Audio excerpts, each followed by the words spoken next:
Sometimes the deepest grief makes a man disappear from the world, and sometimes the world finds a way to call him back. 3 winters had passed since Jedediah Cain buried his boy, 3 winters of silence that had frozen his heart solid as the mountain peaks. On a bitter December night, he heard crying in the snow, not human, but desperate all the same. He found a pregnant wolf, chained and beaten, left to die in the cold. Most folks would have walked away, but Jed had known suffering, and he couldn't leave her there. He carried her to his cabin and tended her wounds. When her pups were born, something beautiful happened between the broken man and the rescued wolf. But would this unlikely friendship be enough to heal the pain that had haunted him for 3 long years? Before we jump back in, tell us where you're tuning in from. And if this story touches you, make sure you're subscribed, because tomorrow I've saved something extra special for you. The cabin stood like a weathered prayer against the mountain's face, its logs darkened by decades of snow and sun. Jedediah Cain had built it with his own hands 23 years ago, back when his world held laughter and the promise of tomorrow, back when Sarah's voice would call him in for supper and young Thomas would race through the door with dirt on his knees and wonder in his eyes. Now the silence pressed against the walls like a living thing. Jed moved through his morning routine with the mechanical precision of a man who had forgotten why he bothered. Coffee first, black and bitter, the way Sarah used to scold him for drinking it. He'd promised her he'd add cream, promised her a lot of things he never got the chance to keep. The wedding ring hung heavy on the chain around his neck, a gold weight that had become as much a part of him as his own heartbeat. The wolf lay on a nest of old quilts near the wood stove, her breathing shallow but steady. Her dark fur was matted with dried blood, and angry welts marked where the chains had bitten into her flesh. But her eyes, those amber eyes, held an intelligence that reminded Jed of someone he'd once known. Someone who'd looked at him with that same mixture of wariness and hope. "Easy now, girl," he murmured, kneeling beside her with a bowl of warm broth. "Nobody's gonna hurt you here." The wolf's ears twitched at the sound of his voice. It was the first time he'd spoken aloud in months, and the words felt rusty in his throat. He'd stopped talking when there was nobody left to listen, when the silence became easier than the echo of his own voice bouncing off empty walls. This cabin had once been the heart of something beautiful. Sarah had sewn curtains for the windows, cheerful yellow fabric that caught the morning light and made the whole place glow like a lantern. Thomas had carved his initials in the wooden beam above the fireplace when he turned 12, standing on his tiptoes to reach high enough while Jed held the ladder steady. The boy had been so proud of that crooked TC that he'd shown it to every visitor for months afterward. All of that was gone now. The curtains had rotted away 3 summers back, and Jed never bothered to replace them. He'd considered sanding down that beam more times than he could count, but somehow his hands always found other work when he got close to it. Some things were too sacred to erase, even when they cut like knives every time you looked at them. The wolf stirred, lifting her massive head just enough to sniff at the broth. Her belly was swollen with the weight of pups, and Jed could see the faint movements beneath her fur as they shifted restlessly inside her. New life, fighting to enter a world that had shown their mother nothing but cruelty. "You remind me of someone," Jed said softly, settling back on his heels. "She was stubborn too, wouldn't let anybody help her until she was good and ready. Sarah, her name was. The prettiest woman in 3 counties, though she'd box my ears if she heard me say it." The wolf's eyes fixed on his face, and for a moment Jed could almost believe she understood. Animals had always been drawn to Sarah. Birds would land on her shoulders while she hung laundry, and deer would emerge from the forest edge just to watch her tend her garden. She'd had a gift, some kind of gentle magic that made wild things trust her. "She'd know what to do for you," Jed continued, his voice growing rougher. "Always did have a way with hurt creatures. Nursed more rabbits and raccoons back to health than I could count.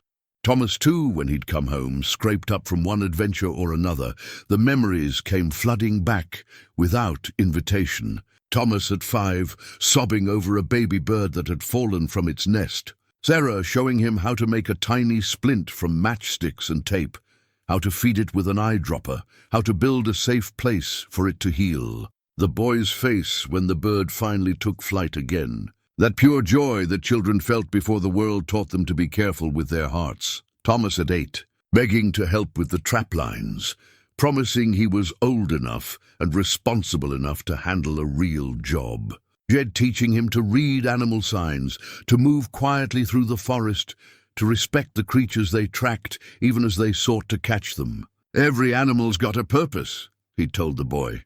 Our job ain't to judge that purpose, just to understand it. Thomas at 15, tall and lanky like his father, but with his mother's gentle way with frightened animals. The boy who'd wanted to be a naturalist, who'd filled notebook after notebook with drawings of animal tracks and observations about their behavior. The boy who died because he'd inherited his father's stubborn courage, along with his mother's tender heart.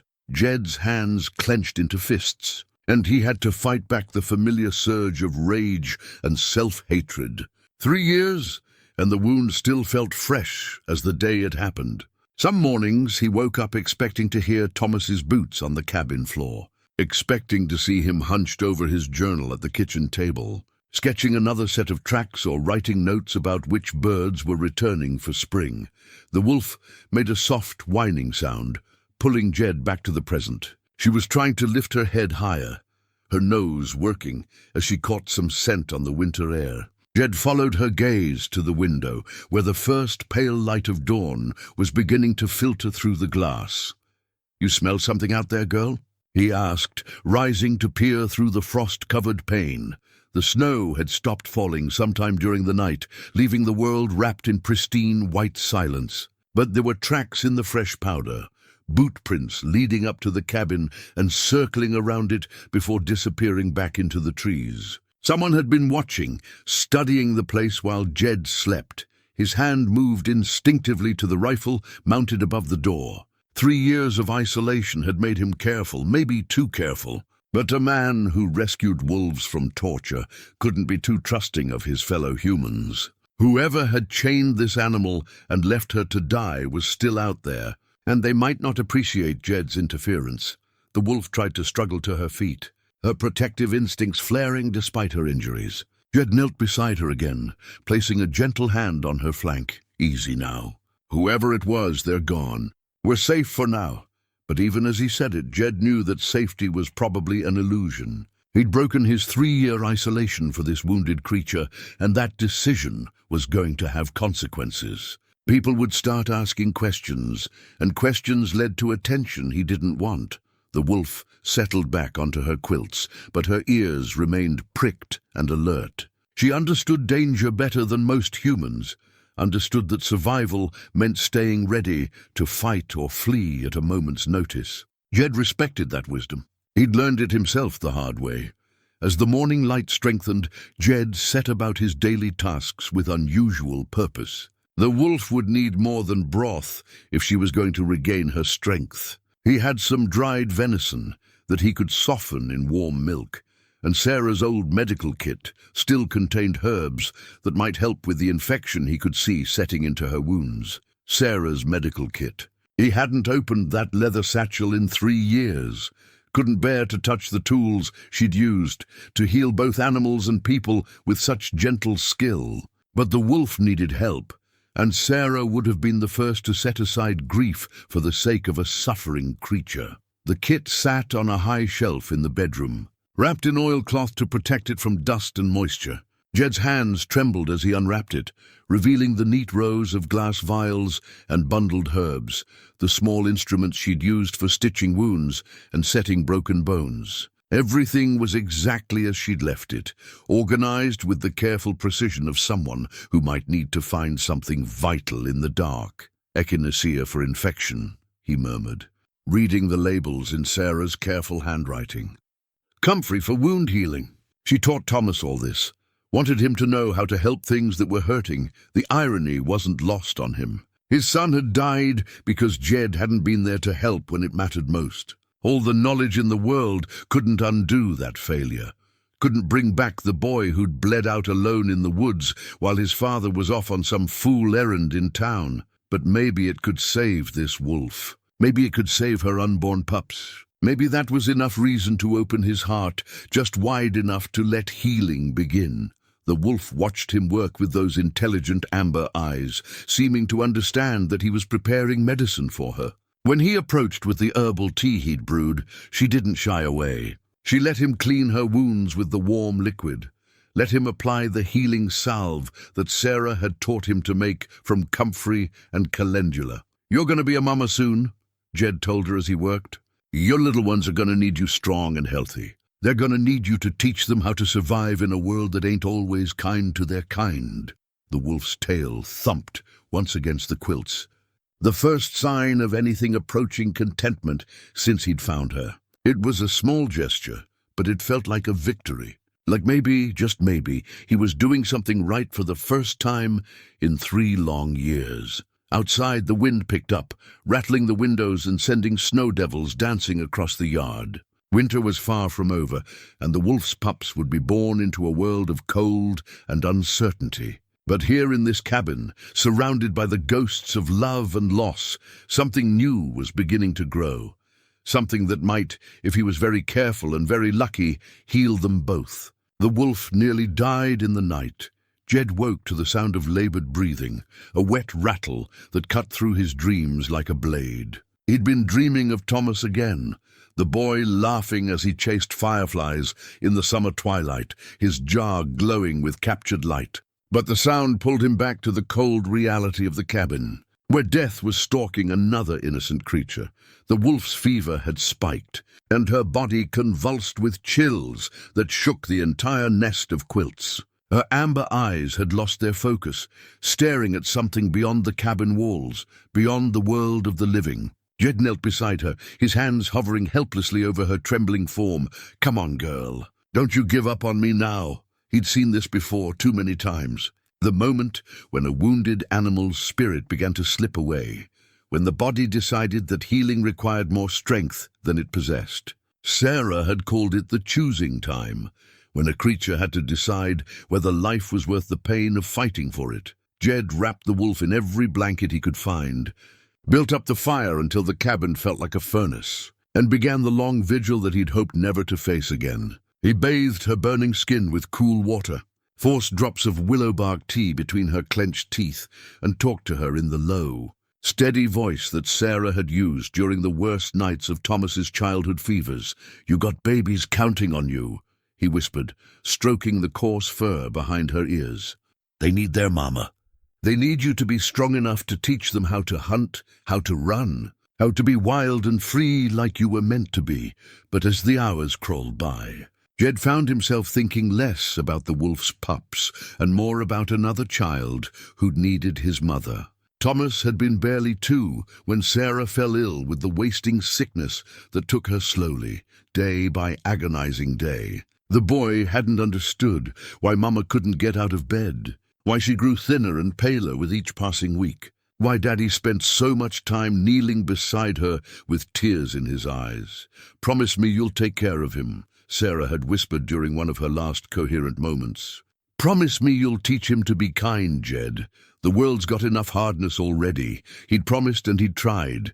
For 13 years after Sarah's death, he'd done his best to be both father and mother to the boy. He'd taught Thomas to hunt and fish, to read the signs of weather and season, to respect the land and the creatures that shared it. But somehow he'd failed to teach him the most important lesson of all: how to stay safe when his father wasn't there to protect him. The memory hit him like a physical blow, as fresh and brutal as the day it happened. Thomas at 15, eager to prove himself on his first solo hunting trip.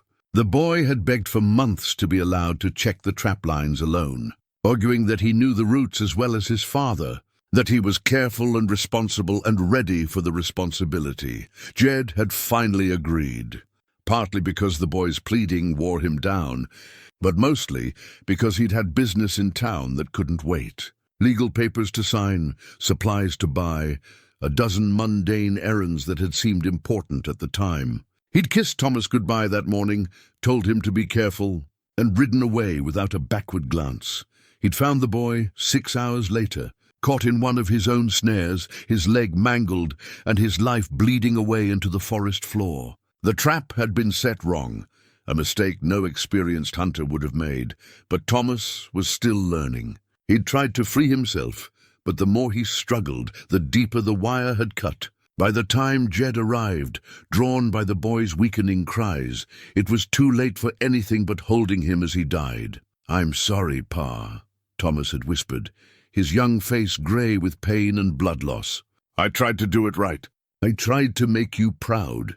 Those were the last words his son ever spoke. The boy had died, thinking he'd disappointed his father, when the truth was that Jed had failed him completely.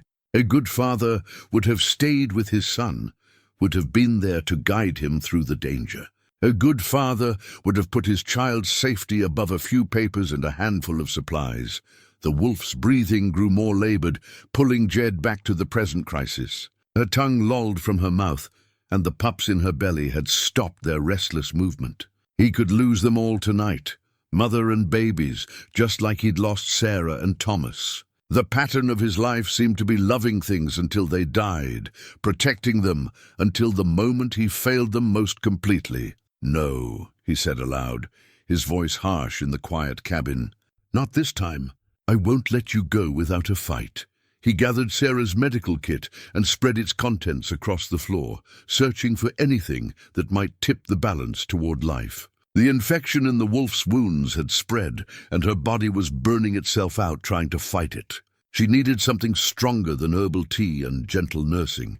Deep in the kit, wrapped in oiled paper, he found what he was looking for. Penicillin tablets that Sarah had saved from her own illness, unused because she died before they could help her. The paper label was yellowed with age, but the medicine might still be effective. It was a risk. Animal physiology was different from human, and the dosage could be wrong. But doing nothing was a certain death sentence. Jed crushed half a tablet and mixed it with warm broth, then used a syringe from the kit to force the mixture down the wolf's throat. She struggled weakly, but he persisted, talking to her in the same tone he'd used to coax medicine into Thomas during childhood illnesses. "Come on, girl. This is gonna help. I know it tastes terrible, but Sarah always said the worst-tasting medicine worked the best." The night stretched on like a trial by ordeal. Jed dozed fitfully in a chair beside the wolf, waking every hour to check her breathing, to offer water, to stroke her fur and whisper encouragement.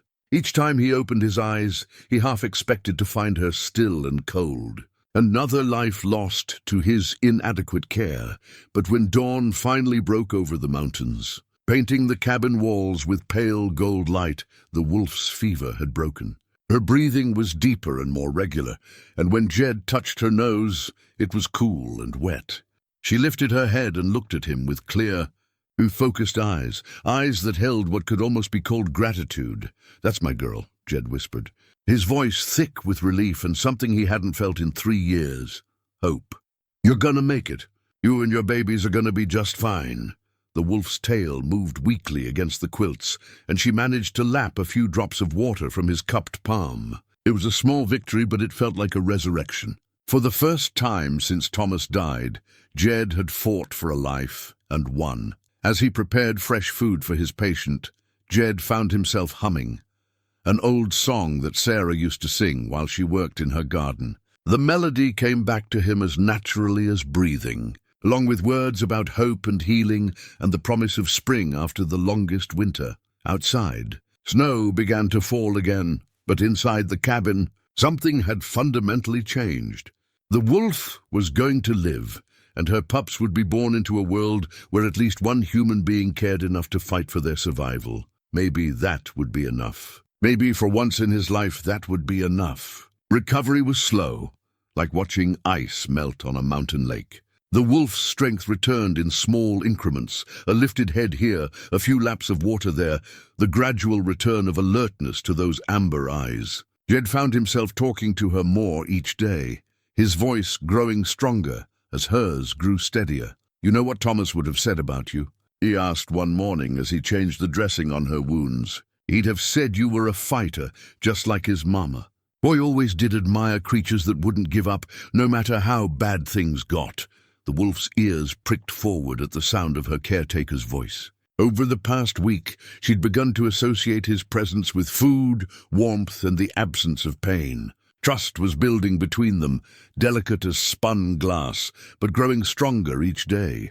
Jed reached for Thomas's hunting knife to cut fresh bandages from an old sheet. The bone handle was smooth from years of use, carved with the boy's initials, and a small deer that he'd etched there when he was 12. Thomas had been so proud of that knife, had carried it everywhere, and kept it sharp enough to shave with. Now it felt like holding a piece of his son's spirit, warm and familiar in Jed's weathered palm. "He made this himself, you know," Jed said, showing the knife to the wolf, as if she could appreciate the craftsmanship. Spent 3 months working on it in the evenings, whittling away at that handle until it fit his hand just right. Boy had patience when it came to things he cared about.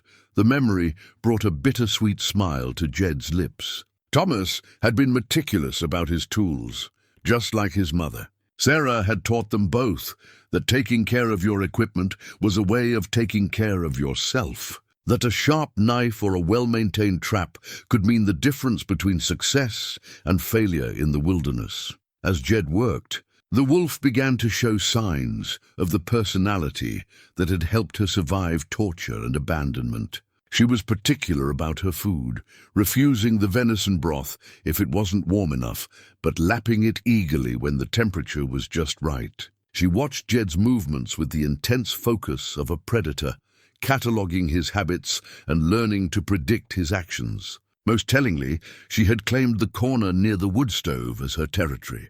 Any time Jed approached with firewood or tried to adjust the damper, she would lift her head and emit a low rumble, not quite a growl, but a clear statement of ownership. It reminded him of Sarah claiming the kitchen as her domain, gently but firmly establishing that certain spaces belonged to her alone. "Getting bossy, are we?" Jed chuckled as the wolf fixed him with a stern look when he moved her water bowl a few inches to the left. "Well, I suppose a mama's got to look out for her young ones. Speaking of which, seems like they're getting mighty active in there."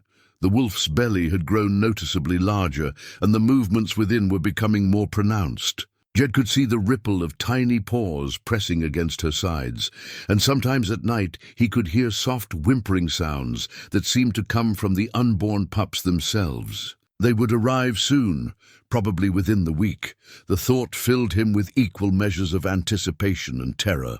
He'd helped deliver foals and calves back when he and Sarah had kept livestock, but wolf pups were different. Wild creatures had their own ways, their own needs that domestic animals had bred out of themselves over generations of human care. "Your mama's gonna know what to do," he told the wolf's belly, feeling slightly foolish but continuing anyway. "Animals always know these things better than humans do. We tend to complicate what ought to be simple." Thomas had been fascinated by animal births. The boy had read every book he could find about wildlife reproduction, had filled his journals with observations about nesting behaviors and maternal instincts. He dreamed of becoming a naturalist, of studying animals in their wild habitats and writing papers about their behaviors. He would have loved to see this, Jed murmured, his hand resting gently on the wolf's flank. "Boy was always asking me to bring him along when I found injured animals. Wanted to learn everything about how to help them heal." The wolf turned her head to look at him, and for a moment Jed could have sworn he saw understanding in her eyes. She shifted position slightly, moving closer to his hand rather than away from it. The gesture was small but significant. A wild animal choosing to seek comfort from a human, trusting him enough to let down her guard. That afternoon, as snow fell steadily outside the windows, Jed began preparing for the birth. He gathered clean rags and towels, boiled water for sterilization, and set up a larger nesting area, using every soft blanket and quilt he could spare. The wolf watched his preparations with keen interest, occasionally sniffing at the materials he brought near her. When he spread out Thomas's old sleeping bag, the one the boy had used on camping trips, the wolf's reaction was immediate and surprising. She struggled to her feet, ignoring the protest from her healing wounds, and began arranging the sleeping bag with her nose and paws. She pulled and tugged at the fabric until it formed a perfect circle, then settled into the center with a satisfied sigh. "Well, I'll be," Jed breathed. "You've got taste, girl." That sleeping bag cost me 3 months' worth of trap money, but Thomas loved it more than anything. Said it was like sleeping in a cloud. The wolf had chosen Thomas's sleeping bag as her birthing nest. Whether it was the softness of the material or some lingering scent that spoke to her animal instincts, she had claimed it as the safest place for her pups to enter the world. The symbolism wasn't lost on Jed. New life taking shelter in something that had belonged to his lost son. As evening approached and the wolf grew increasingly restless, Jed found himself thinking about names. He tried to maintain emotional distance, telling himself that she was just a wild animal he was helping, that attachment would only lead to more heartbreak. But watching her prepare to give birth in his son's sleeping bag, he realized that distance was a luxury he could no longer afford. "Sarah," he said suddenly, the name feeling right on his tongue. "That's what I'll call you. Not because you look like her, but because you've got her spirit. That stubborn refusal to give up, no matter how dark things get." The wolf, Sarah, lifted her head at the sound of her new name. Her tail moved once against the sleeping bag, a small acknowledgement that seemed to seal the bond between them. Outside, the wind howled through the pine trees, rattling the cabin walls and driving snow against the windows. But inside, in the golden circle of firelight, a man who had forgotten how to hope was remembering what it felt like to care for something beyond his own pain. Tomorrow, if all went well, there would be new life in the cabin.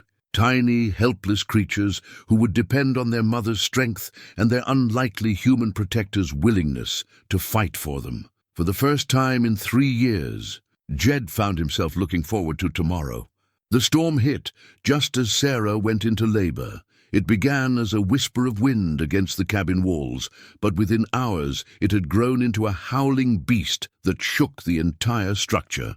Snow drove against the windows like handfuls of thrown rice, and the temperature dropped so fast that ice began forming on the inside of the glass. Jed had seen blizzards before, but this one felt different. Angry and relentless, as if nature itself was testing his resolve. Sarah paced restlessly around the cabin, her breathing shallow and rapid. Every few minutes she would stop, arch her back, and release a low whine that cut through Jed's heart like a blade. He'd seen enough animal births to recognize the signs, but this felt more urgent, more desperate than it should have. "Easy, girl," he murmured, kneeling beside her as she settled into Thomas's sleeping bag for the 100th time. "Your babies are just eager to meet the world. Nothing wrong with that." But even as he spoke the reassuring words, Jed felt a familiar knot of fear in his stomach. The storm was making everything more dangerous. If something went wrong during the birth, if Sarah needed help he couldn't provide, they were completely cut off from any outside assistance. The nearest veterinarian was 40 miles away, and in this weather, the roads would be impassable for days.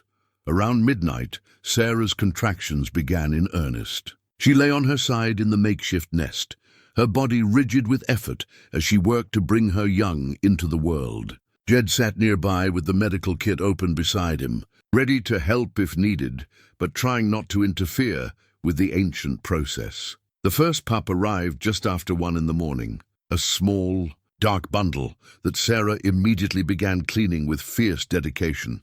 The sight of new life, wet and helpless but undeniably alive, brought tears to Jed's eyes. It had been so long since he'd witnessed a beginning instead of an ending. "That's a fine pup," he whispered, watching Sarah work. Strong and healthy from the looks of it, the second pup followed 20 minutes later, lighter in color than its sibling but equally vigorous. Sarah tended to both babies with the instinctive skill of new motherhood, her earlier pain forgotten in the joy of caring for her offspring. But the third pup was different. It arrived in a rush of blood and fluid, small and still, its tiny body limp and unresponsive. Sarah cleaned it frantically, licking and nudging, trying to stimulate the breath that would not come. When her efforts failed, she lifted her head and released a sound that Jed had never heard before, a keening wail of pure grief that seemed to contain all the sorrow in the world. The sound shattered something inside Jed's chest. He knelt beside Sarah and gently lifted the lifeless pup, cradling it in his cupped palms. It was perfectly formed but impossibly small, its eyes sealed shut, its mouth slightly open as if it had been trying to cry. "I'm sorry, girl," Jed whispered, his voice breaking. "Sometimes these things happen. It's nobody's fault." But even as he spoke the words, the familiar weight of guilt settled on his shoulders. He should have done something different, should have been more prepared, should have found a way to save this tiny life. The pattern was always the same. Everything he touched eventually died, and those he loved paid the price for his failures. Sarah continued to mourn her lost pup, her cries echoing through the cabin and mixing with the howl of the wind outside. The surviving pups, oblivious to the tragedy, nuzzled against her warm belly and began their first tentative attempts to nurse. Jed sat with his back against the wall, the dead pup still cradled in his hands, and let the tears come. He cried for the baby wolf who would never run through mountain meadows or learn to hunt. He cried for Thomas, whose journals would never be filled with observations about wolf behavior. He cried for Sarah, both Sarahs, and for all the dreams that had died before they could fully bloom. "I know it hurts," he told the grieving mother wolf. "Losing a child is like losing a piece of your own soul. But you've got two beautiful babies who need you now. They need you to be strong." As if she understood his words, Sarah gradually quieted her mourning and turned her attention to the living pups. They were nursing eagerly now, their tiny paws kneading against her belly as they fed. Life was asserting itself despite the loss, demanding to be nurtured and protected. Jed wrapped the stillborn pup in a soft cloth from the medical kit. One of the mason jars that had once held Sarah's preserves had contained clean bandages, carefully stored away for emergencies. The jar itself sat empty on a shelf, a reminder of domestic happiness and the preservation of good things for lean times. Now it would serve a different purpose, holding memories instead of sustenance. "I'll bury him proper when the storm passes," he promised Sarah. "He'll have a good place to rest, somewhere with morning sun and a view of the mountains." The wolf looked at him with those amber eyes, and for a moment the grief they shared created a bond deeper than species, deeper than the artificial barriers between wild and tame. They were both parents who had lost children, both survivors carrying wounds that would never fully heal. As dawn broke grey and sullen over the storm-lashed landscape, Jed found himself thinking about the future for the first time in years. The two surviving pups would grow quickly, would need more food and space as they developed. They would learn to walk, to play, to hunt, and eventually they would need to return to the wild where they belonged. But for now they were safe and warm and loved. Their mother was alive and healing. Their human protector was committed to their welfare. And the cabin that had been a monument to loss was becoming something new, a sanctuary where life could begin again. The storm continued to rage outside, but inside the circle of firelight, hope was taking root, like the first green shoots of spring pushing through winter snow. It was fragile and tentative, but it was real, and maybe, just maybe, it would be enough to carry them all through to whatever came next. 3 weeks after the pups were born, the old radio crackled to life with news that made Jed's blood run cold. Several head of cattle found mutilated on the Morrison Ranch, the tinny voice announced through waves of static. Local rancher Buck Morrison is calling for organized wolf hunts to eliminate what he calls the predator problem. County Sheriff has issued hunting permits for any wolves found on private land. Jed's hand froze on the radio dial. The Morrison Ranch bordered his property to the east, and Buck Morrison was not known for his patience or his mercy. If Buck suspected there were wolves in the area, he wouldn't stop until every last one was dead. Sarah lifted her head from where she lay nursing her pups. Her ears pricked at the tension in Jed's voice. The 2 surviving pups had grown remarkably in their short lives. Their eyes had opened to reveal startling blue that would eventually change to amber, and they were beginning to venture beyond their mother's immediate warmth to explore the cabin's corners. Jed had tried not to name them, telling himself it was better to maintain distance. But watching them tumble over each other in play, seeing their distinct personalities emerge, had worn down his resistance. The larger pup, bold and adventurous, had become Scout in his mind. The smaller one, more cautious but fiercely determined, he'd started thinking of as Hope. "We might have visitors soon," he told Sarah quietly, turning down the radio's volume. "Folks looking for wolves to blame for their troubles." The irony wasn't lost on him. Buck Morrison's cattle had probably been killed by coyotes or wild dogs, but wolves made better villains. They were big enough to be frightening, rare enough to be mysterious, and wild enough to represent everything that civilized men wanted to control or destroy. Jed had tangled with Buck Morrison before, years ago when Thomas was still alive.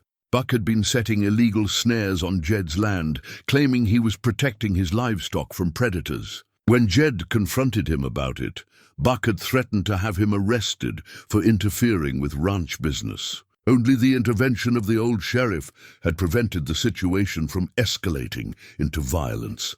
Now Buck was organizing hunting parties, and the new sheriff was a man Jed didn't know, someone who might be more sympathetic to ranchers than to hermits who harbored wolves. Over the next few days, Jed found himself jumping at every sound outside the cabin. When deer moved through the woods, he reached for his rifle. When the wind rattled the shutters, he checked the locks. The peaceful sanctuary he'd created for Sarah and her pups was beginning to feel like a fortress under siege. The tension affected the whole family. Sarah became more protective of her pups, growling softly whenever Jed approached too quickly. Scout and Hope seemed to sense the change in atmosphere, staying closer to their mother and startling at noises that hadn't bothered them before. "I won't let them hurt you," Jed promised one evening as he watched the pups play with a piece of rope he'd given them. "Whatever it takes, I won't let those men get near you." But even as he spoke the words, Jed knew how hollow they sounded. He was one man against what could be dozens of hunters, and his property wasn't large enough to hide a wolf family indefinitely. If Buck Morrison was determined to eliminate every wolf in the county, it was only a matter of time before he traced the tracks leading to Jed's cabin. The radio became both his lifeline and his torment. Each evening, he would tune in to the local news, listening for updates on the hunt while dreading what he might hear. The reports were getting worse. More ranchers were claiming livestock losses, and the bounty on wolf pelts had been raised to $50 each. $50 was more money than most men in the county saw in a month. For that kind of reward, neighbors would turn against neighbors, and friends would sell out friends. The gold rush mentality that had once driven men to tear apart mountains in search of precious metal was now focused on finding and killing wolves. One night, as Jed sat cleaning his rifle by the fire, he found himself thinking about Thomas's journal. The boy had written extensively about wolves, fascinated by their intelligence and social structure.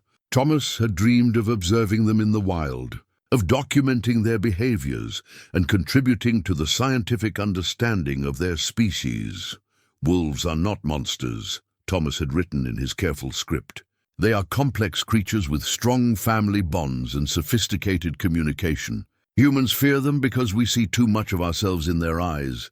The capacity for both tenderness and violence. The struggle to survive in a world that doesn't always provide enough for everyone." The journal was still in Thomas's room, locked away with all the other reminders of his lost son. But Jed could remember every word the boy had written about wolves, every observation and theory and hope for future study. Thomas would have loved Sarah and her pups, would have spent hours watching them and taking notes about their development. "Your boy was wise," Jed told Sarah, stroking her fur as she nursed the pups. "He understood your kind better than most humans ever will. He would have stood up for you, just like I'm gonna do." The next morning brought visitors. Not the hunters Jed had been expecting, but something almost as unwelcome. Mrs. Eleanor Henley, his nearest neighbor, stood on his porch with a basket in her hands and concern written across her weathered face. "Jedediah Cain, you open this door right now," she called out in the voice that had cowed 3 generations of schoolchildren. "I know you're in there and we need to talk." Jed glanced at Sarah, who had already moved her pups to a hiding spot behind the wood stove. The wolf's instincts were telling her to disappear, but there was nowhere to go. The cabin was their sanctuary, but it was also their trap. "Just a minute, Mrs. Henley," Jed called back, his mind racing. Eleanor Henley was a good woman, but she was also a talker. Whatever she saw here would be common knowledge throughout the county within days. He had to make a choice, trust her with his secret or find a way to turn her away without arousing suspicion. Either way, his days of peaceful isolation were numbered. Eleanor Henley had always been able to see through lies like glass through water. Jed opened the door just wide enough to step outside, pulling it closed behind him with what he hoped looked like casual nonchalance. The basket in Mrs. Henley's arms smelled of fresh bread and cinnamon, reminders of a social world he'd abandoned 3 years ago. "Eleanor," he said, touching the brim of his hat. "Kind of you to come by, but as you can see, I'm doing just fine on my own." She fixed him with the same look that had made him confess to stealing apples from her orchard when he was 8 years old. At 73, Eleanor Henley still had the sharpest eyes and quickest mind in 3 counties. "Jedediah Cain, you look like a scarecrow that's been left out too many winters," she said, setting the basket on the porch rail. "And don't you try to shuffle me off like I'm some traveling salesman. I've got things to tell you, important things." Behind the cabin door, Jed could hear the soft sounds of the pups stirring. Scout had developed a habit of yipping in his sleep, and Hope had taken to scratching at the floorboards when she was excited. If Mrs. Henley heard those sounds and started asking questions, he couldn't answer. "Maybe we could walk down to the creek," Jed suggested, trying to guide her away from the cabin. "It's a nice day for a stroll, and I could use the exercise." But Eleanor was already studying the porch with the attention to detail that had made her the best teacher in the county for 40 years. Her gaze lingered on the muddy boot prints, the scratches in the wood that could have been made by claws, the faint scent that even human noses could detect if they knew what to look for. "Buck Morrison came by my place yesterday," she said without preamble. "He's organizing hunting parties, offering good money for wolf pelts. Says there's a pack in these mountains that's been killing his cattle." Jed's hand moved instinctively toward the door handle. "That's so. Haven't seen any wolves myself." "Jed," Eleanor's voice was gentle but firm, "I've known you since you were knee-high to a grasshopper. I knew your Sarah, God rest her soul, and I watched you raise that boy with more love than most children ever see. I also know when you're protecting something." The words hung in the air between them like a challenge. Behind the door, Jed could hear Sarah moving around, probably positioning herself to defend her pups if necessary. The wolf had excellent instincts about when humans posed a threat. "There's something else," Eleanor continued, her voice dropping to a whisper. "Buck Morrison's been drinking heavy lately, talking about old grievances. He mentioned Thomas's accident, said some things that didn't sit right with me." A chill ran down Jed's spine that had nothing to do with the mountain air. "What kind of things?" Eleanor reached into her coat pocket and pulled out a worn recipe book, Sarah's old collection of family dishes and remedies that she'd shared with the neighborhood women. Jed recognized the careful handwriting, the food stains on pages that had been used countless times to feed family and friends. "Your Sarah copied this recipe for me years ago," Eleanor said, opening to a page marked with a pressed flower. "Wild game stew with herbs for healing." She said it was good for mending more than just the body, that sharing food with hurting creatures was a way of sharing hope. The message was clear without being spoken. Eleanor knew about the wolves, or at least suspected, and she was offering her support in the coded language that mountain people used when direct words were too dangerous. "Sarah always did have a way with hurt animals," Jed said carefully. "Yes, she did. And she passed that gift on to you and Thomas." Eleanor closed the recipe book and tucked it back into her pocket. "Buck Morrison never understood that gift. He sees killing as the answer to everything he doesn't like or can't control." From inside the cabin came a soft thump, followed by what sounded like a puppy's protest. Eleanor's eyebrows rose slightly, but she didn't comment directly. "I brought you some supplies," she said instead, nodding toward the basket. "Fresh bread, some of that willow bark tea that's good for pain, and a few other things that might come in handy for someone who's been caring for injured creatures." Jed lifted the basket and felt the weight of more than food. Beneath the bread were bottles of antiseptic, clean bandages, and several packets of dried herbs that he recognized from Sarah's old remedies. Eleanor had come prepared to help with whatever wounded animals he might be sheltering. "Buck's planning to search this area within the week," she said quietly. "He's got 6 men signed up already, and they're talking about using dogs to track. You might want to consider whether any creatures you're helping might be safer somewhere else." The suggestion hit Jed like a physical blow. Move Sarah and the pups? They were barely 3 weeks old, still dependent on their mother's milk, still vulnerable to cold and stress. But keeping them here might mean watching them die in front of his eyes, and that was a torment he couldn't bear again. "There's an old ranger station up on Widow's Peak," Eleanor continued, her voice so low he had to strain to hear it. "Been abandoned for 5 years, but it's got a stone foundation and a good roof. Remote enough that hunters wouldn't think to look there, at least not right away." She was offering him an escape route, a way to save the lives he'd been protecting. But it would mean leaving his home, abandoning the cabin where he'd built his life with Sarah and raised Thomas. It would mean stepping back into a world that had caused him nothing but pain. "Think about it, Jed," Eleanor said, turning to leave. "Sometimes the bravest thing a person can do is run toward an uncertain future instead of staying trapped in a painful past." As she walked away, her final words floated back to him on the mountain air. "Your Sarah, both of them, would want you to choose life over death, hope over despair. Don't let Buck Morrison take that choice away from you." Jed stood on the porch long after Eleanor's figure disappeared into the trees, the weight of decision settling on his shoulders like a yoke. Inside the cabin, his wolf family waited, trusting him to keep them safe. He had less than a week to decide their fate. Buck Morrison arrived at dawn with 2 armed men and a heart full of old hatred. Jed heard the horses before he saw them. The sound of hooves on frozen ground cutting through the morning stillness like gunshots. Sarah's ears were already flat against her head, her lips pulled back in a silent snarl as she moved her pups behind the wood stove.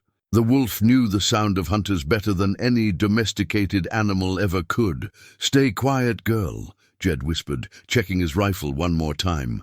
"Whatever happens, you keep those babies safe." Through the window, he could see 3 riders approaching the cabin, with the slow confidence of men who believed they held all the power. Buck Morrison rode in the center, his bulk filling the saddle of a horse that looked as mean-tempered as its rider. The 2 men flanking him were strangers to Jed, young and hard-faced, the kind of drifters who would do anything for money and ask no questions about the work. Jed stepped onto the porch, with his rifle cradled in his arms, not exactly pointing it at the visitors, but making sure they could see it clearly. "Morning, Buck. You're trespassing on private property." Buck Morrison hadn't changed much in the 3 years since Jed had last seen him. He was still thick around the middle and thin on top, with small eyes that held too much cunning and not enough conscience. But there was something different about him today. A nervous energy that made him fidget with his reins and glance around as if he expected trouble. "Now, Jed, that ain't no way to greet old neighbors," Buck said, his voice carrying the false friendliness of a snake oil salesman. "We're here on official business. County's authorized us to search for the wolves that have been killing my cattle." "Haven't seen any wolves," Jed replied evenly. "You might try looking over toward the national forest. Wolves tend to avoid human settlements." One of Buck's men, a scarred young tough with dead eyes, spat tobacco juice into the snow. "We ain't asking for permission, old man. We got legal authority to search anywhere we think wolves might be hiding." Buck held up a hand to silence his companion, but his eyes never left Jed's face. "The thing is, Jed, we found some interesting tracks leading this way. Wolf tracks, fresh as yesterday's snow. Now, I know you always had a soft spot for wild animals, just like that boy of yours did. The mention of Thomas sent a spike of rage through Jed's chest, but he kept his voice level. "Leave my son out of this, Buck. Funny thing about your boy," Buck continued, his tone growing more conversational and therefore more dangerous. "I was just thinking about that hunting accident of his. Terrible tragedy, a young man dying all alone in the woods like that." Behind Jed, he heard the soft sound of Sarah moving her pups to an even more secure hiding place. The wolf's maternal instincts were screaming at her to protect her young, and Jed could feel the same protective fury building in his own chest. "What are you getting at, Buck?" "Well, it's just that I remember being in those woods that same day. Had some business up there, checking my trap lines." Buck's smile was as cold as the morning air. Heard a young voice calling for help, real desperate-like. "But you know how it is when you're busy with important work. Sometimes a man can't drop everything to play hero." The words hit Jed like physical blows. Thomas had been calling for help. Someone had heard him crying out as he lay trapped and bleeding, and that someone had chosen to walk away. "You son of a—" Jed started forward, his rifle coming up, but Buck's hired guns were already reaching for their weapons. Now, Buck said, holding up both hands in mock surrender. "No need for harsh words between neighbors. I'm just saying that accidents happen when people don't pay attention to where they're stepping. Your boy should have been more careful about whose trap lines he was checking." The truth crashed over Jed like an avalanche. Thomas hadn't died from his own mistake. He'd been caught in one of Buck Morrison's illegal snares, and Buck had heard him dying and chosen to let it happen, rather than face the consequences of his poaching. "You killed my boy," Jed whispered, his voice barely audible. "Now that's a serious accusation," Buck replied, but his nervous fidgeting had stopped. He was watching Jed with the attention of a predator who'd finally cornered his prey. Mighty serious indeed. The kind of thing that could get a man into trouble if he went around repeating it without proof. Thomas's journal. Jed could see it clearly in his memory. The leather-bound book where his son had recorded every detail of his wilderness explorations. The journal that contained careful maps of all the trap lines in the area, including notes about illegal snares on Cain property. The journal that Buck Morrison had probably been looking for ever since Thomas died. "That boy of yours kept detailed records," Buck said, as if reading Jed's thoughts. "Always scribbling in that little book of his. I wondered what happened to all those notes he took. Be a shame if the wrong people got hold of information about legitimate business activities." The threat was clear. Buck knew that Thomas's journal contained evidence of his illegal trapping, evidence that could put him in prison. He'd come here not just to hunt wolves, but to silence the one man who might have proof of his guilt. From inside the cabin came a sound that made Jed's blood freeze, the distinctive yip of a wolf pup. Scout had chosen the worst possible moment to make his presence known. Buck Morrison's head snapped toward the sound, his eyes widening with predatory interest. Well, Buck said slowly. "Sounds like we found what we came looking for." The two hired guns dismounted and started toward the cabin, but Jed stepped into their path with his rifle raised. "Nobody goes in there. Stand aside, Jed," Buck commanded, his false friendliness dropping away to reveal the cruel bully underneath. "Those wolves are going to die today, and if you try to stop us, you might just have yourself another tragic accident." Sarah appeared in the cabin doorway, her hackles raised and her teeth bared in a snarl that promised violence. She was outnumbered and outgunned, but she was a mother protecting her young, and that made her more dangerous than any weapon. "That's her," Buck breathed, his hand moving to the pistol on his hip. "That's the bitch that's been killing my cattle. Boys, we just hit the jackpot." But as Buck reached for his gun, something unexpected happened. The wolf stepped forward to place herself between Jed and the armed men, her loyalty to her human protector overriding even her maternal instincts. She was choosing to fight alongside him rather than flee with her pups. "Sarah, no," Jed whispered. But the wolf had already made her decision. The moment hung balanced on a knife's edge, 3 armed men facing one hermit and a protective wolf, with 2 helpless pups hidden in the shadows. Blood was about to be spilled, and Jed knew that whatever happened in the next few minutes would determine whether justice or cruelty would triumph. Buck Morrison had killed Thomas and walked away, laughing. He'd tortured Sarah and left her to die in the snow. Now he'd come to finish what he'd started, to eliminate every witness to his crimes. But this time, Jed wasn't going to let evil win without a fight. The standoff stretched like a bowstring, pulled to its breaking point. Buck Morrison's hand hovered over his pistol, while his 2 hired guns flanked out to either side, their rifles already half raised. Sarah stood between Jed and the armed men, every muscle in her body coiled for attack. Her amber eyes locked on Buck's face, as if she could smell the evil that radiated from him like heat from a forge. "You've got yourself a real problem here." "Jed," Buck said, his voice deceptively calm, "harboring dangerous predators is a federal offense. These wolves have been terrorizing honest ranchers, killing livestock, threatening children. The law's on my side."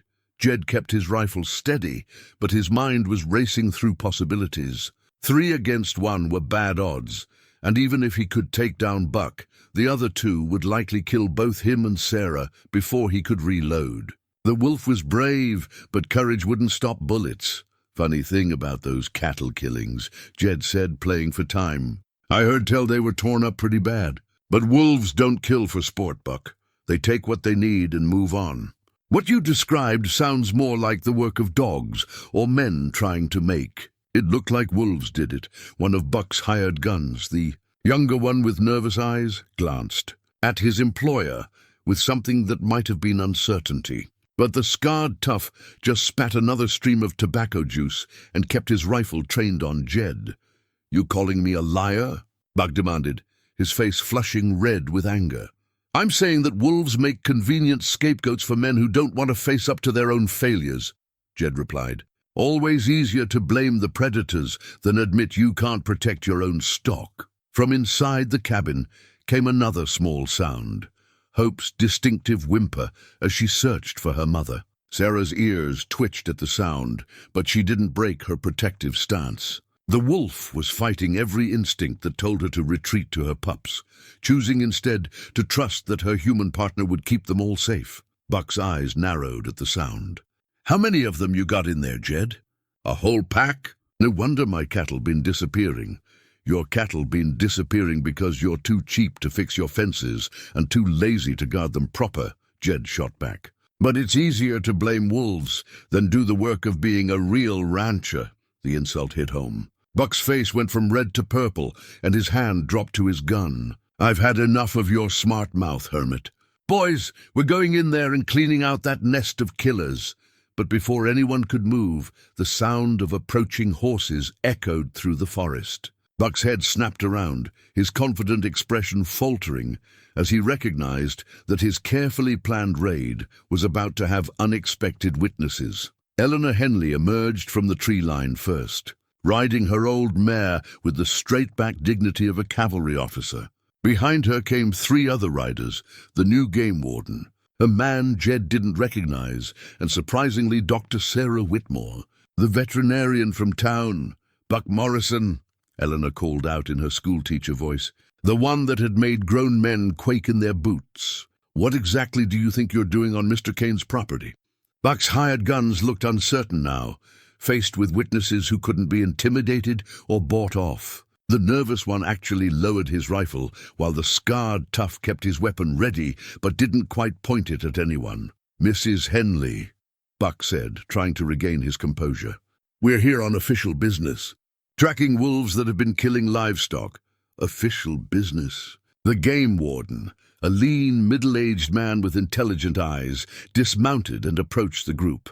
"I don't recall authorizing any wolf hunting on private property, Mr. Morrison, and I certainly don't remember issuing permits to these gentlemen." He nodded toward Buck's hired guns, and Jed could see the man's trained eye taking in their appearance, the kind of hard cases who hired out for jobs that decent men wouldn't take. Dr. Whitmore dismounted as well, her medical bag in hand. She was a small woman with graying hair and gentle hands, the kind of person who'd spent her life healing rather than hurting.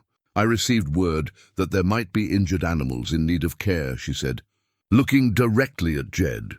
"Mrs. Henley thought my services might be required." The photograph in Jed's mind, the sepia-toned image of him. Sarah and young Thomas, that sat on his bedroom dresser, suddenly felt like a talisman of protection.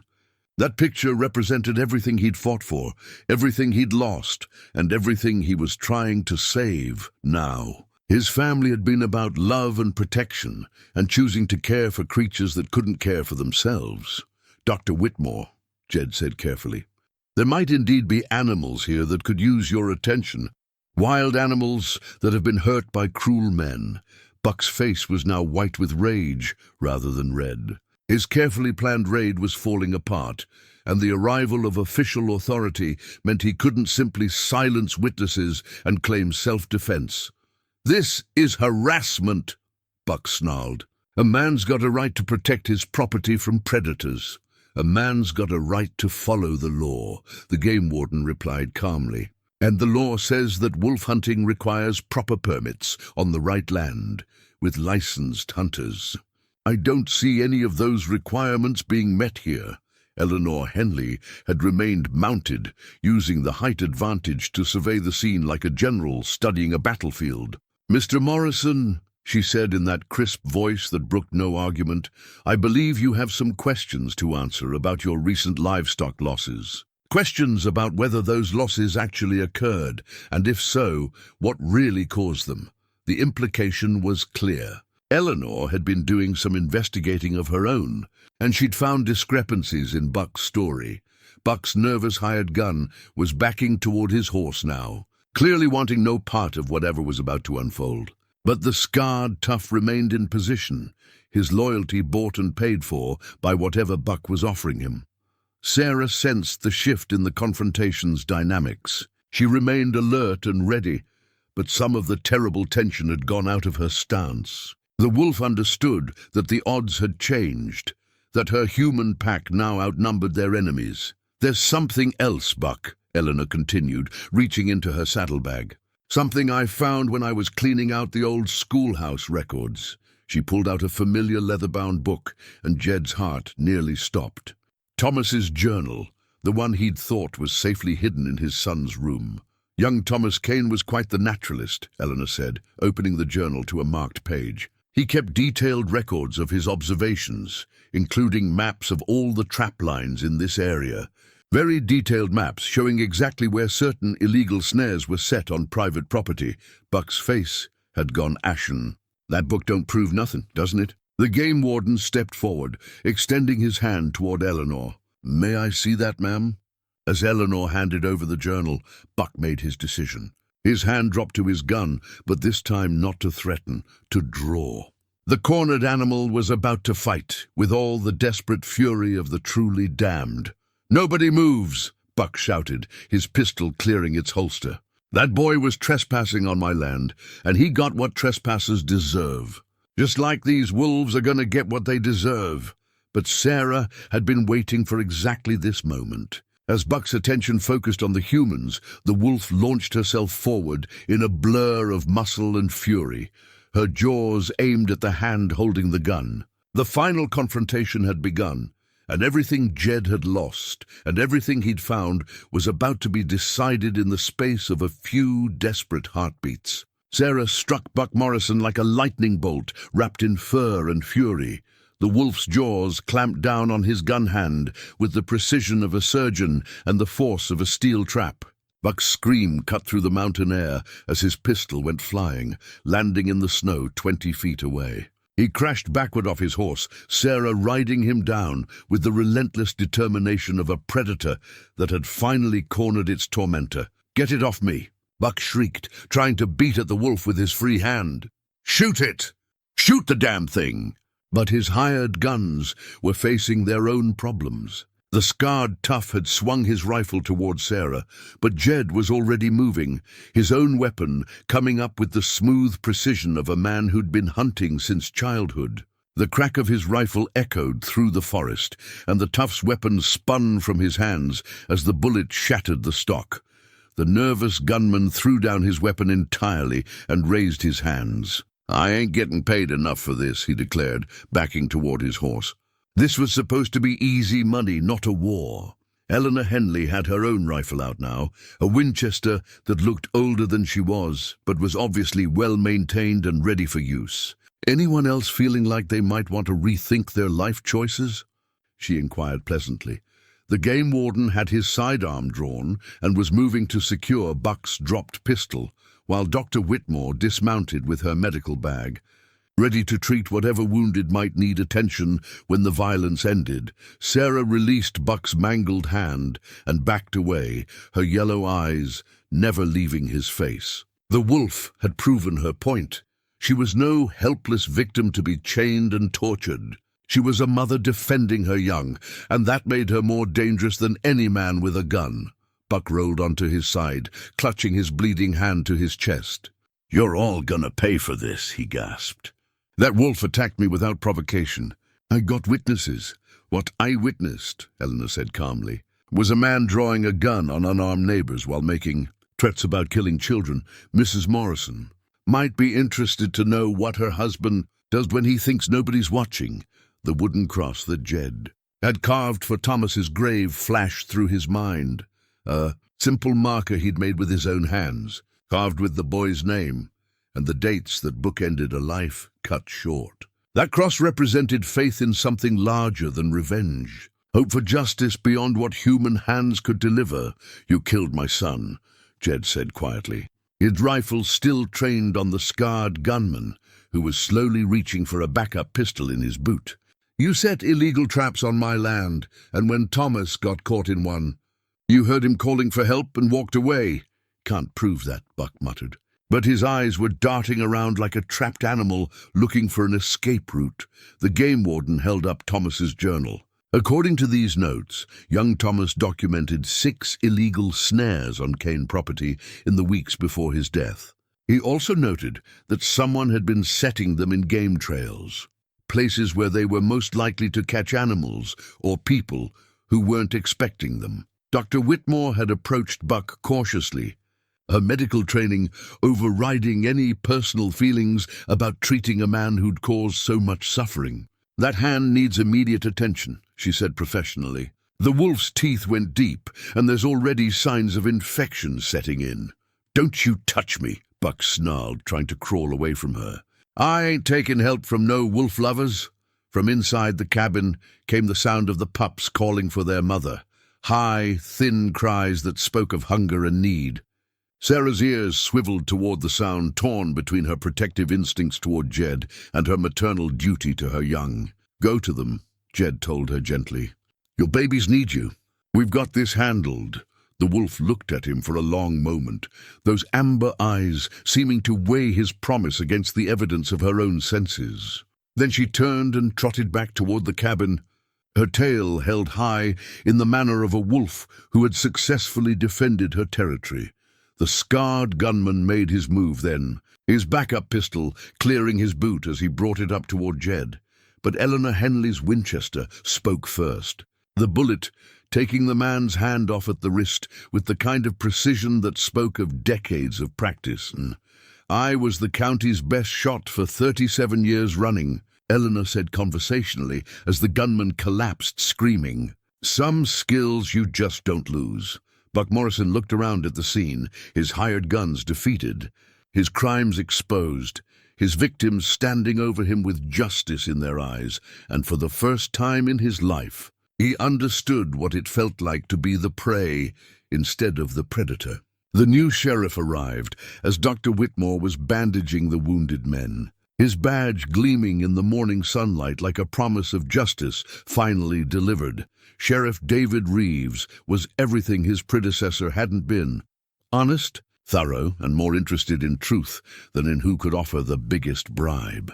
He'd been asking questions about livestock losses and suspicious death reports since taking office 6 months ago, and the scene at Jed's cabin was providing answers he'd been seeking.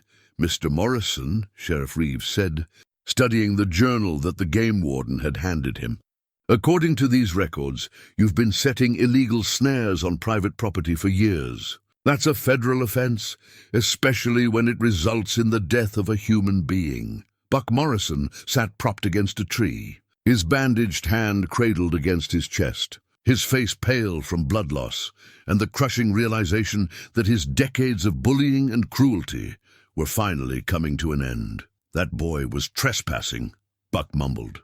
"Had no business being on my trap lines." "Your trap lines were on Mr. Cain's property," Sheriff Reeves replied patiently, "which makes you the trespasser. And according to several witnesses I've interviewed over the past month, you were heard bragging about hearing someone call for help and choosing not to respond." Eleanor Henley stepped forward, her rifle now resting in the crook of her arm. "Sheriff, there's something else you should know. I've been talking to some of the other ranchers, and their livestock losses don't match what Buck's been claiming. Most of their cattle that died were old or sick, and the wounds don't match what wolves would make. "You saying I killed my own cattle?" Buck demanded, trying to summon his old bluster. "I'm saying you created a crisis that didn't exist so you could justify hunting wolves," Eleanor replied calmly. "And when that injured wolf showed up here, you saw a chance to eliminate a witness to your crimes." From inside the cabin came the sound of Sarah nursing her pups, soft growling noises that spoke of maternal contentment and safety. The wolf family was finally secure, protected by human laws instead of threatened by human cruelty. Sheriff Reeves holstered his weapon and pulled out handcuffs. "Buck Morrison, you're under arrest for illegal trapping, trespassing, reckless endangerment resulting in death, and conspiracy to commit animal cruelty. The federal authorities will want to talk to you about the poaching charges." As the sheriff cuffed Buck's good hand to his belt, the broken man finally seemed to understand that his reign of terror was over. "This ain't right," he whimpered. "I was protecting my livelihood. Wolves are killers. They'll destroy everything if you don't keep them in check." "The only killer here," Jed said quietly, "is you. You killed my son as surely as if you'd put a bullet in him. You tortured an innocent animal for your own twisted pleasure. You've spent years using fear and violence to get what you wanted." Dr. Whitmore approached Jed with her medical bag. "Mr. Cain, I understand you've been caring for injured wildlife. I'd like to examine them, make sure they're healthy and getting proper nutrition." Jed hesitated for a moment, old habits of isolation warring with new understanding that accepting help didn't mean weakness. Then he nodded and led her toward the cabin. "They're special animals," he said as they reached the door. "The mother wolf was tortured and left to die. I couldn't just walk away." "No decent person could," Dr. Whitmore agreed. "Sometimes the most important healing happens when we choose to care for creatures that can't care for themselves." Inside the cabin, Sarah looked up from her nursing pups with wary but curious eyes. She recognized the scent of medicine and healing from Dr. Whitmore, and after a moment of assessment, she allowed the woman to approach. "Beautiful family," Dr. Whitmore whispered, kneeling beside the makeshift nest. "The pups look healthy and well-fed. You've done excellent work caring for them." Scout and Hope looked up at the stranger with the fearless curiosity of young animals who had known only kindness from humans. They were thriving under Jed's protection, growing strong and confident in their safe haven. "What happens now?" Jed asked. "To them, I mean. They can't stay here forever." Dr. Whitmore smiled as she examined the pups with gentle hands. "That depends on what you want to happen. There's a wildlife preserve about 2 hours north of here, a place where wolves can live safely while still maintaining their wild nature." Or, she paused, studying Jed's face carefully. "Or they could stay here if you wanted to apply for a wildlife rehabilitation license. The state's always looking for qualified people to help with injured animals. Someone with your experience and dedication would be a valuable addition to the program." The offer hung in the air like a bridge between Jed's isolated past and a future filled with purpose. For the first time in 3 years, he could see a path forward that didn't involve hiding from the world or carrying his grief alone. Outside, Sheriff Reeves was loading Buck Morrison into his wagon, while Eleanor supervised with the satisfaction of a teacher who'd finally seen justice served to the classroom bully. The Wolf family was safe. The truth about Thomas's death had been revealed, and Jed had a choice to make about what kind of man he wanted to be for whatever years remained to him. Spring came early that year, melting the snow from Coldwater Ridge and filling the mountain streams with the music of renewal. Jed stood on his porch in the warm April sunshine, watching Sarah and her nearly grown pups explore the meadow beyond the cabin. Scout had developed into a bold, confident young wolf with his father's size and his mother's intelligence. Hope, though smaller, possessed a fierce determination that reminded Jed of another Sarah, the woman who had faced down illness and hardship with unwavering courage. The new collar around Sarah's neck caught the morning light, its soft leather adorned with a small silver bell that chimed gently as she moved. Jed had crafted it himself during the long winter evenings, using skills Sarah, his Sarah, had taught him years ago. The bell wasn't for tracking or control, but simply so he could hear the wolf family's approach when they came to visit. And they did visit, regularly and willingly. The wildlife rehabilitation license that Dr. Whitmore had helped him obtain allowed the wolves to remain on his property while maintaining their wild status. They were free to leave whenever they chose, but for now, they seemed content to call the area around Jed's cabin their territory. "Morning, Jed," Eleanor Henley called from the trail, leading her mare at an easy walk. At 73, she'd become a regular visitor, bringing news from town and helping with the steady stream of injured animals that people now brought to Jed's door. "Morning, Eleanor. Coffee's on if you're interested." She dismounted and tied her horse to the porch rail with the easy familiarity of someone who'd made this journey dozens of times. "I brought you something," she said, pulling a package from her saddlebag. "Came in on yesterday's mail." Jed unwrapped the package to find a bound journal, thick paper between leather covers, with his name embossed on the front in gold lettering. Inside the cover, an inscription read, "For Jedediah Cain, Wildlife Rehabilitation Specialist. Your work honors the memory of Thomas Cain, naturalist." "It's from the university," Eleanor explained. "They want you to document your observations about wolf behavior and rehabilitation." Seems young Thomas's journals made quite an impression on the wildlife biology department.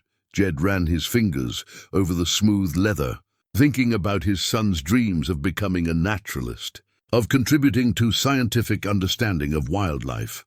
Through this work, through the healing of broken creatures, Thomas's vision was finally coming to fruition. Sarah emerged from the woods with both pups, their morning hunt apparently successful. They approached the cabin without fear, Scout bounding ahead while Hope moved with more caution but equal curiosity. The bell on Sarah's collar announced their arrival with its gentle chiming. "How are my favorite patients today?" Dr. Whitmore asked, climbing the porch steps with her usual Tuesday morning visit. She'd become not just the wolves' veterinarian, but a trusted friend who understood the importance of what Jed was doing. "Scout's been testing his hunting skills on rabbits," Jed reported. "Hope prefers to practice her stalking techniques on my chickens, though she hasn't actually caught one yet." The pups were nearly 6 months old now, approaching the age when wild wolves would normally begin learning to hunt with their pack. Jed knew that soon they would need to make the choice between staying in their safe haven or venturing into the broader world to claim territory of their own. Eleanor settled into the rocking chair that Jed had built for her visits, accepting a cup of coffee with the satisfaction of someone who'd found her place in the world. "Buck Morrison's trial starts next month," she said. "Sheriff Reeves says they've got enough evidence to put him away for a long time." Jed nodded, feeling a complex mixture of satisfaction and sadness. Justice for Thomas was important, but it couldn't bring the boy back or undo the years of grief that had followed his death. What mattered now was choosing to build something positive from the ruins of tragedy. "I got a letter from the State Wildlife Department," Jed said, pulling the official correspondence from his shirt pocket. "They want to expand the rehabilitation program. Think we could handle twice as many animals if we had the resources." "And?" Eleanor prompted, knowing him well enough to recognize when he was working up to something important. "And I'm thinking about saying yes. This place could help a lot of creatures that don't have anywhere else to go." Thomas would have liked that. Dr. Whitmore finished her examination of the wolves and approached the porch with a smile. "They're all in perfect health," she announced.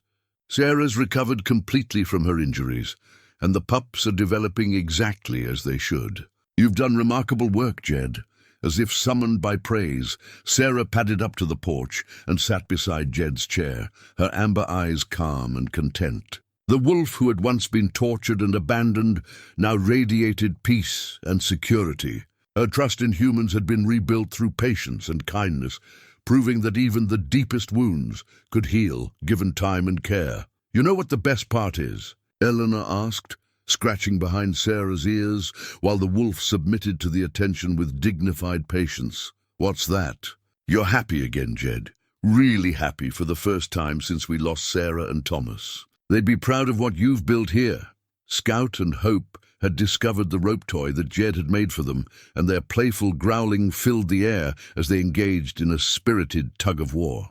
The sound was pure joy, the kind of carefree happiness that only young creatures could achieve. The sun climbed higher, warming the mountain air and promising another beautiful day. Somewhere in the woods, a red-tailed hawk cried its hunting call, and Sarah's ears pricked attentively at the sound. Her wild instincts remained strong despite her domestic arrangements, and Jed knew that was exactly as it should be. He opened the new journal to its first blank page and began to write, Day 127 since rescue. Subject, adult female wolf, approximately 4 years old, full recovery from trauma-induced injuries. Observed behaviors suggest successful adaptation to human presence while maintaining wild characteristics essential for survival. But then he stopped and scratched out the clinical language. This wasn't just a research project, it was a love story. A story about how mercy could transform both the giver and the receiver, how choosing to care for broken things could heal the deepest wounds in a human heart. He started again. Today, Sarah and her pups played in the morning sunshine, while Eleanor and Dr. Whitmore shared coffee and conversation on the porch. Sometimes the best healing happens when we stop trying to fix what's broken and simply provide a safe place for new growth to begin. The words felt right, honest and true in a way that clinical observations never could be. This was Thomas's gift continuing through his father's hands, the careful documentation of how love and patience could overcome even the cruelest circumstances. As the day warmed and his friends settled in for their regular visit, Jed continued writing, recording not just behaviors and observations, but the daily miracles of creatures learning to trust again, of hearts healing one small kindness at a time. The mountain wind carried the scent of pine and wildflowers, and in the distance a wolf howled, not in distress but in celebration of territory claimed and family protected. Sarah lifted her head to answer the call, her voice joining the ancient song of her people, while her collar bell chimed softly in the mountain air. Some stories, Jed thought as he wrote, don't really end. They just transform into new beginnings, carrying forward the love that started them into whatever comes next. And sometimes, if you're very lucky and very patient, those new beginnings turn out to be even more beautiful than what came before.